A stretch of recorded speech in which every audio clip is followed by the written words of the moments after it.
ابو ہریرہ رضی اللہ عنہ نے بیان کیا کہ رسول اللہ صلی اللہ علیہ وسلم نے فرمایا، قیامت اس وقت تک قائم نہ ہوگی جب تک دو عظیم جماعتیں جنگ نہ کریں گی۔ ان دونوں جماعتوں کے درمیان بڑی خون ریزی ہوگی، حالانکہ دونوں کا دعویٰ ایک ہی ہوگا، اور یہاں تک کہ بہت سے جھوٹے دجال بھیجے جائیں گے، تقریباً 30 دجال۔ ان میں سے ہر ایک دعویٰ کرے گا کہ وہ اللہ کا رسول ہے، اور یہاں تک کہ علم اٹھا لیا جائے گا، اور زلزلوں کی کثرت ہوگی، اور زمانہ قریب ہو جائے گا، اور فتنے ظاہر ہو جائیں گے، اور حرج بڑھ جائے گا، اور حرج سے مراد قتل ہے، اور یہاں تک کہ تمہارے پاس مال کی کثرت ہو جائے گی بلکہ بہہ پڑے گا،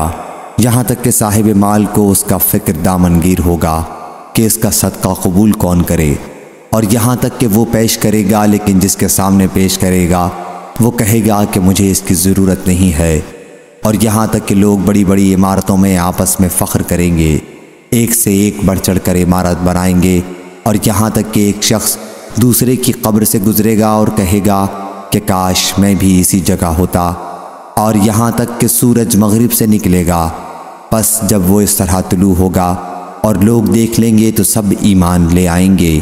لیکن یہ وہ وقت ہوگا جب کسی ایک شخص کو اس کا ایمان لانا فائدہ نہ پہنچائے گا جو پہلے سے ایمان نہ لایا ہو،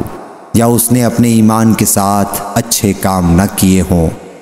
اور قیامت اچانک اس طرح قائم ہو جائے گی کہ دو آدمیوں نے اپنے درمیان کپڑا پھیلا رکھا ہوگا اور اسے ابھی بیچ نہ پائے ہوں گے،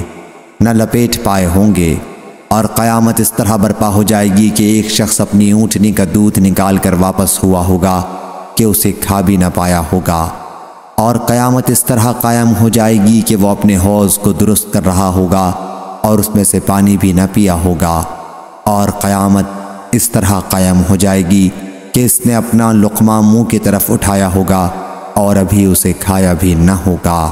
صحیح بخاری حدیث نمبر 7121۔